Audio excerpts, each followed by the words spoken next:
तो देखो बेटा, इसमें हमने क्या देखा, बस इसी चीज को मैं कंप्लीट करा देती हूँ, कोई बात नहीं, स्ट्रक्चर को नहीं कराऊंगी, पर ये इसमें कंटिन्यूटी को मैं खत्म करा दूं। तो देखो हमने दो बातें ऑब्जर्व करी। अच्छा, क्योंकि ये हमारे कैसे होते हैं, कायरल कार्बन एटम इनमें होते हैं, तो ये सब ऑप्टिकली एक्टिव कंपाउंड होते हैं। They can rotate the plane polarised light, और प्लस का साइन भी था ना, तो ये डेक्स्ट्रो रोटेटरी होते हैं, मतलब प्लेन पोलराइज्ड लाइट को ये राइट हैंड साइड में रोटेट करते हैं। ठीक है बेटा, अब कोई कितने एंगल तक रोटेट कर सकता है, उसको है ना हम उसकी स्पेसिफिक रोटेशन कहते हैं। क्या कहते हैं उसको, कि कितने एंगल तक कोई भी chiral compound plane polarised light को रोटेट कर सकता है। तो हमने एक बात और ऑब्जर्व करी कि जो क्रिस्टल 303 केल्विन पर निकले थे, ठीक है, उनका मेल्टिंग पॉइंट 419 केल्विन था। भाई मेल्टिंग पॉइंट मेजर किया, मेल्टिंग पॉइंट देखो प्योर चीज का कांस्टेंट होता है, वो चेंज नहीं होता है, जैसे हमें पानी का पता है कि 0 डिग्री सेंटीग्रेड होता है। तो हमने देखा ग्लूकोज के जो क्रिस्टल 303 केल्विन पर निकले थे, उनका मेल्टिंग पॉइंट 419 केल्विन था, और उनकी स्पेसिफिक रोटेशन 111 डिग्री थी। और जो 371 केल्विन पर निकले थे क्रिस्टल्स, उसका मेल्टिंग पॉइंट 423 केल्विन था, अलग आया, हल्का सा ही ज्यादा था पर ज्यादा था, क्योंकि प्योर का एकदम सेम आता है हमेशा। ठीक है, और उसकी स्पेसिफिक रोटेशन खाली 19.2 डिग्री ही थी। समझ में आई बेटा बात। तो अब अगर वो दोनों एक ही चीज हैं, तो उनकी मेन प्रॉपर्टीज कैसे अलग अलग आ रही हैं। फिर जो अलग अलग फॉर्म हमारी निकल कर आई, मतलब एक क्रिस्टल हमें मिले किस पर, 303 केल्विन पर, और एक क्रिस्टल हमें मिले 371 केल्विन पर। तो फिर जिसने भी इस चीज को ऑब्जर्व किया, उसने दो नाम दे दिए।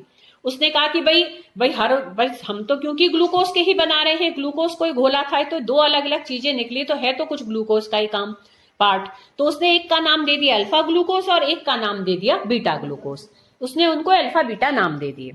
ठीक है, आ रही है बात समझ में। फिर एक चीज और भी ऑब्जर्व करी कि जब हमने दोनों क्रिस्टल्स को छोड़ दिया, जैसे कुछ घंटों के लिए, कुछ दिन के लिए छोड़ दिया, फिर दोबारा से उनकी स्पेसिफिक रोटेशन नोट करी, दोनों की ही 52.5 आ रही थी। अब ना किसी की 19.2 आ रही थी, ना किसी की 111 डिग्री आ रही थी, बीच की इक्विलिब्रियम वैल्यू आ रही थी।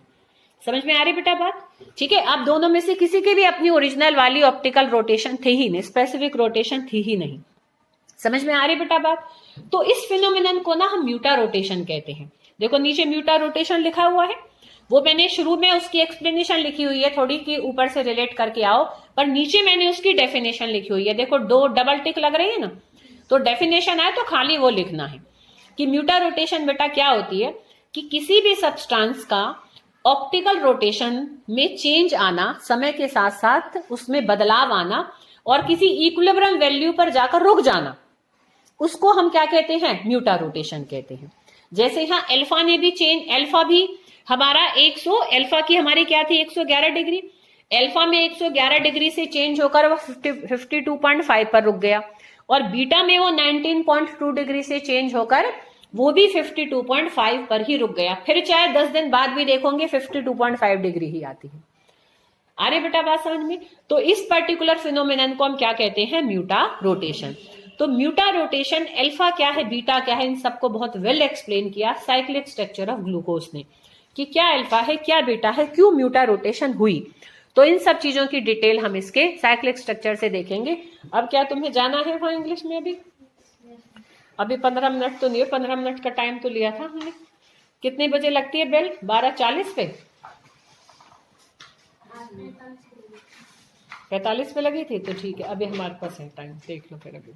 ठीक है, 45 पे लगी थी ना, तो अभी देखो 3-4 मिनट है, तो मैं तुम्हें 1 बजे छोड़ दूंगी। ठीक है, 1 बजे छोड़ दूं? चलो, तो बस ये ना थोड़ा मैं यहाँ तक ले आऊं, स्ट्रक्चर मैं कल ही समझाऊंगी, थोड़ा जो ऊपर का हिस्सा है ना वो बता देती हूँ। ये दिख रहा है हेडिंग की साइक्लिक स्ट्रक्चर ऑफ ग्लूकोज, ये मैं तुम्हें कल बताऊंगी। उसका ऊपर वैसे आज कंटिन्यूटी में आज होता ना, तो तुम्हारे लिए ज्यादा अच्छा रहता वैसे तो। ठीक है, पर चलो 6th पीरियड भी मेरा लगा हुआ है, 5th तुम्हारा इंग्लिश में। 2 बजे मुझे 2 लड़कियों की एक्स्ट्रा लेनी होती है, उसको मुझे अभी उनको कुछ सिलेबस पीछे वो लेट आई थी, तुमको पूरा करवाना है। हाँ, तो देखो कोई बात नहीं, कल करेंगे फिर साइक्लिक स्ट्रक्चर्स ऑफ मोनोसैकेराइड्स। ठीक है, तो ये एक हमारी छोटी सी हेडिंग है, इसमें ना कुछ छोटी छोटी सी बातें कई बार आ जाती हैं, पता नहीं शायद मैंने इसमें नहीं देखा, पर मेरे बेटा था जब पिछले साल +2 में, तो उसके प्री बोर्ड में इसमें से क्वेश्चन आया था, नालायक को बताया भी था मैंने, और उल्टा टिक लगाया है। ठीक है, चलो कोई बात नहीं, हो जाता है। तो साइक्लिक स्ट्रक्चर्स ऑफ मोनोसैकेराइड्स, तो देखो बेटा मोनोसैकेराइड के जो हम साइक्लिक स्ट्रक्चर देखेंगे तो उनको ना हम दो भागों में बांट सकते हैं। उन रिंग्स को हमने दो नाम दे रखे हैं, एक को हम फ्यूरेनोस फॉर्म कहते हैं और एक को हम पायरानोस फॉर्म कहते हैं। ठीक है, तो इसमें से आया था उसके ऊपर एक क्वेश्चन। तो फ्यूरेनोस क्या होता है, पायरानोस क्या होता है।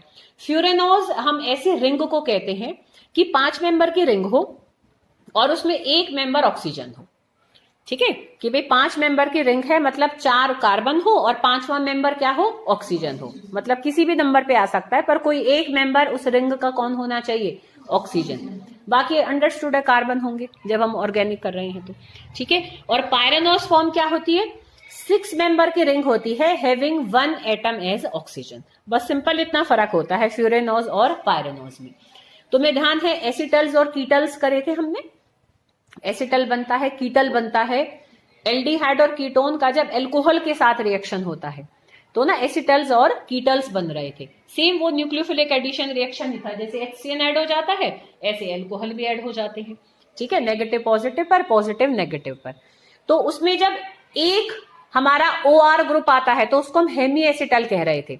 फिर एक और अल्कोहल ऐड करते थे तो दूसरा भी OR ग्रुप आ जाता था, उसको पूरा एसिटल कह रहे थे। तो यहां जितनी भी रिंग्स बनती है ना बेटा, किसमें, ग्लूकोज में या किसी भी मोनोसैकेराइड में, तो वो हेमी एसिटल्स या हेमी कीटल फॉर्म में होती हैं। समझ रहे हो, मतलब एक ग्रुप वहां रिप्लेस होता है, दोनों नहीं होते हैं। तो रिंग्स आर जो ऑप्शनल क्वेश्चन बेटा कैसे भी आ सकते हैं, और केमिस्ट्री में तो बड़ा रेयर है कि तुम्हारे जो पुराने जितने भी गेस्ट पेपर है इनमें से रिपीट होकर आ जाए, बहुत कम आते हैं। वो अलग ही क्वेश्चन बना के उठा के दे देते हैं। तो सिंपल कोई ऐसा ही क्वेश्चन आ गया कि भाई मोनोसैकेराइड्स में रिंग किस फॉर्म में होती है, तो एक ऑप्शनल होगा उसमें हेमी एसिटल या हेमी कीटल, तो उसको टिक करोगे तुम। एसिटल या कीटल फॉर्म में रिंग्स नहीं होती हैं मोनोसैकेराइड में, कैसी होती हैं, हेमी एसिटल या हेमी कीटल। भाई एल्डिहाइडिक ग्रुप है तो एसिटल बनेगा, कीटोनिक ग्रुप है तो कीटल कहेंगे उसको, हेमी कीटल मतलब आधा बना। ठीक है, आरे बेटा, और फ्यूरेनोस और पायरानोस समझ में आ गया। ठीक है, तो देखो all monosaccharides in free state, जितने भी मोनोसैकेराइड्स हमारी फ्री स्टेट में होती है, मतलब जब भी किसी और के साथ नहीं बंधी है, तो सारी कैसी होती हैं, पायरानोस फॉर्म में होती हैं।